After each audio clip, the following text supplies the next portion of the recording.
Hello everyone, তো মামার তো হ্যাপি বার্থডে হয়ে গেছে। তো মামাম কি কি গিফট পেয়েছে তো সেইগুলো তোমাদের সাথে শেয়ার করব। তো চলো ফার্স্টে এই ড্রেসটা দেখা। এই ড্রেসটা মামামকে গিফট করেছে, দেখো এর কাছ থেকে দেখা। তো দেখো ড্রেসটা খুব সুন্দর, পিঙ্ক কালার, হালকা ইয়েলো কালার আছে না এটা কালারটা। তো এই একটা ড্রেস পেয়েছে মাম্মা। আর এই যে একটা দেখো ছেলেদের ড্রেস, হাফ প্যান্ট আর গেঞ্জি দেখো। তো মাম্মাম তো এগুলো পরে, তো আমার বেশ ভালোই পছন্দ হয়েছে ড্রেসটা। আর খুব কাপড় খুব ভালো জিনিস, তো খুব সফট। তো আর এটা তোমাদের কি দেখো, এটা পরে তো মাম্মাম কেক কেটেছিল।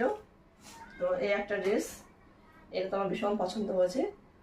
এই যে একটা ড্রেস, এটার সাথে এটা এই যে ওড়নাও আছে। আর কি দেখাবো, আর মামা তো অনেকগুলো খাতা পেয়েছে, এগুলো দেখানোর কিছু না। আর যেগুলো ক্যাডবেরি চকলেট যেগুলো পেয়েছে সেগুলো রাতে খেয়ে নিয়েছে।